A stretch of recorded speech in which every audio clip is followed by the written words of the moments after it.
जरूरी है उसको डिस्कस करते हैं। उस इंपॉर्टेंट टर्मिनोलॉजीज के अंदर एक जो टर्मिनोलॉजी आपकी that is termed as inventory या स्टॉक। आपकी जो एक टर्मिनोलॉजी है दैट इज कॉल्ड इन्वेंट्री या स्टॉक। देखें, इन्वेंट्री या स्टॉक किसको कहते हैं? माल को, जिसको हम कहते हैं सामान। अब इसमें इसकी जो डेफिनेशन है वो डेफिनेशन ये है कि the goods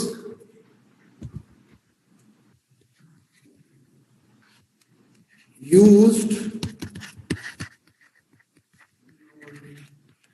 in ordinary course of business for production, for providing services, or for use. Goods used in ordinary course of business for production, for providing services, for use, और यहाँ पे लिख दो कि for sale।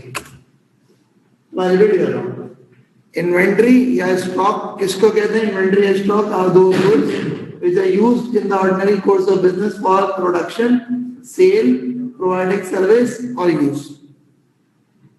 सही, देखें क्या होता है, देखते हैं।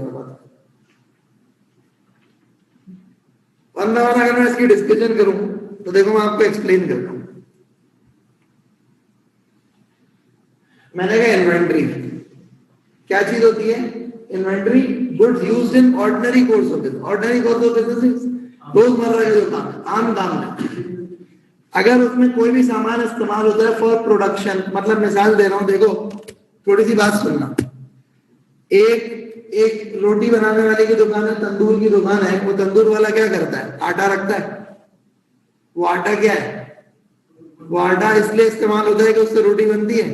वो atta is going to be considered as an inventory, क्योंकि इट्स नॉर्मल है, रोजमर्रा की गेम आटा इस्तेमाल करना। सही है।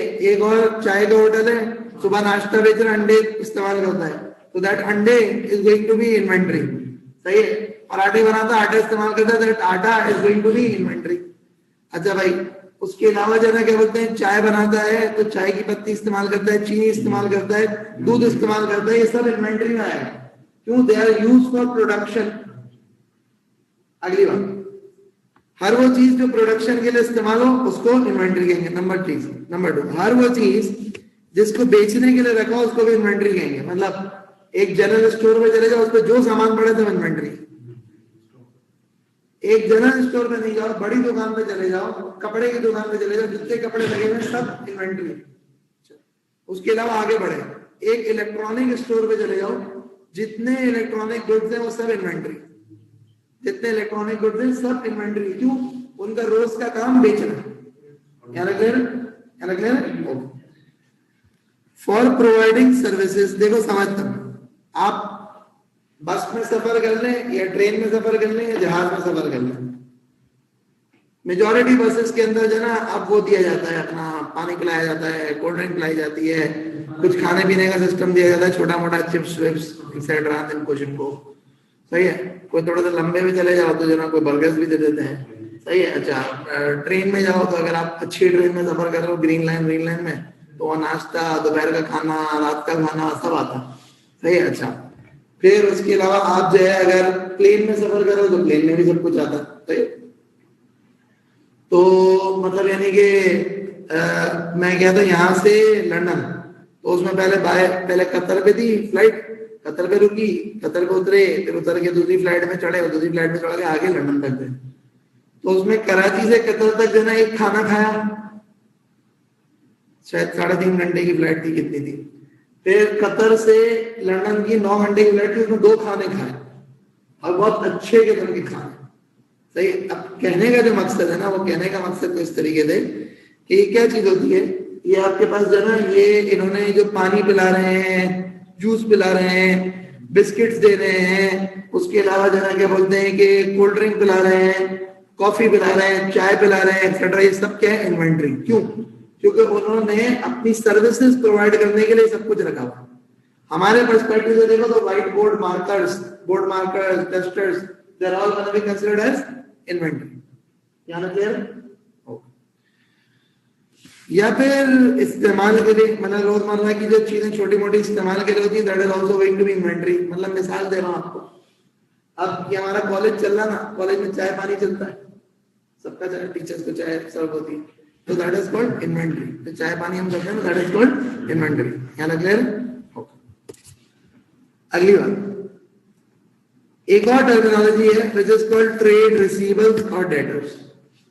ट्रेड रिसीवेबल्स और डेटर्स का कॉन्सेप्ट क्या होता है? देखें, फॉर एग्जांपल जब आप सेल करते हो ना, तो एक सेल होती है कैश, ये जो हम कहते हैं नकद सेल, हम कहते हैं नकद का सौदा, और एक होती है क्रेडिट सेल जिसको हम कहते हैं उधार का सौदा।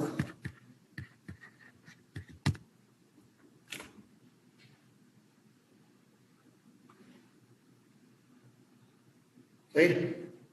आप दुकान खोल के बैठे हुए ना, आप दुकान खोल के बैठे हुए, एक है नकद का सौदा, एक है उधार का सौदा।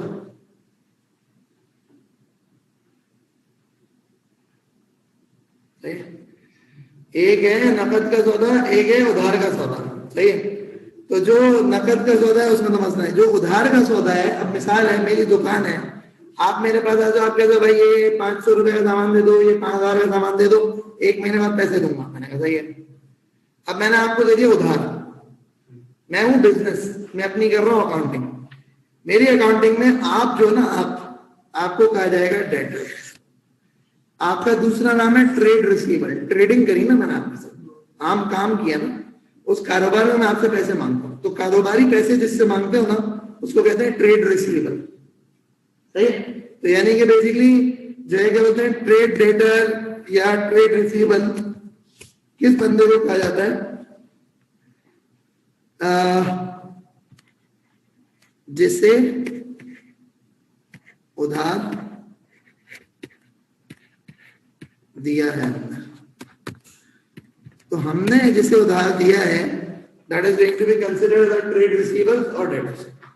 लेट मी रिपीट, जिसे हमने उधार दिया है उसको ट्रेड रिसीवेबल या डेटर कहते हैं। दोबारा कह रहा हूं, जिसे हमने उधार दिया है उसको हम क्या कहते हैं? ट्रेड रिसीवेबल या डेटर। यहाँ तक क्लियर? यहाँ तक क्लियर? तो अगर कभी भी आपको आ जाए ना कि भाई हमारे डेटर्स इतने हैं, हमारे डेटर 1 लाख रुपए के, इसका मतलब क्या है? आपने लोगों को 1 लाख का माल उधार पे बेचा है। मेरे बिजनेस के डेटर 5 लाख हैं, मतलब मेरे बिजनेस ने लोगों को 5 लाख की उधार पे माल दिया। सही है? अगली बात, नंबर 3 पे आ जाए, ट्रेड पेबल्स और क्रेडिटर। ये ऑपोजिट होता है। जब आप गुड्स खरीदते हैं तो परचेज करते हैं, जब आप गुड खरीदते हैं तो खरीदने का मतलब परचेज करना। अब वही वाली बात है, जिससे आप क्रेडिट पे परचेज करेंगे, यानी आपने उधार पे परचेज करना। सही है? तो वो शख्स जिससे हमने उधार लिया है, उधार पे माल लिया, उधार पे माल खरीदा, तो भाई वो शख्स जिससे तुमने उधार पे माल खरीदा वो तुम्हारा क्रेडिटर है, वो तुम्हारा पेएबल है, ट्रेड पेएबल है, वो तुम्हारा क्रेडिटर है। सही भाई? वो शख्स जिससे तुमने उधार पे माल खरीदा वो क्या है? तुम्हारा क्रेडिटर। अगली बात, प्रेमिसेस। देखिए, प्रेमिसेस जगह को कहते हैं। प्रेमिसेस किसको कहते हैं? जगह को कहते हैं। सही? अच्छा, अब ना देखें, जगह को कहते हैं, इसका मतलब क्या हो गया? इसका मतलब ये हो गया कि आपके पास जो लैंड है, आपके पास बिल्डिंग है, that is usually considered to be premises.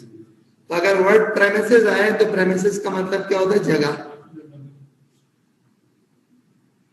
सही? अच्छा, अगर फॉर एग्जांपल यूं लिखा जाए ना, रेजिडेंशियल प्रेमिसेस,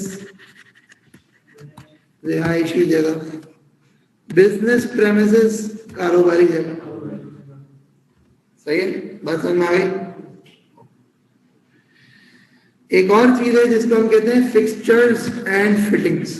देखें, फिक्सचर्स एंड फिटिंग्स में क्या किया जाता है? हर वो चीज जो किसी जगह के ऊपर जो ना फिक्स कर दी जाती है, फिट कर दी जाती है। मतलब मिसाल है, जैसे ये ट्यूबलाइट है, ये फैन है, ये एसी है, ये व्हाइट बोर्ड है, ये चेयर्स हैं, ये फर्नीचर है, ये तमाम के तमाम फिक्सचर एंड फिटिंग की डेफिनेशन में फॉल कर जाएंगे। ये तमाम के तमाम फिक्सचर एंड फिटिंग की डेफिनेशन में फॉल कर जाएंगे। क्या ना क्लियर है? क्या ना क्लियर है?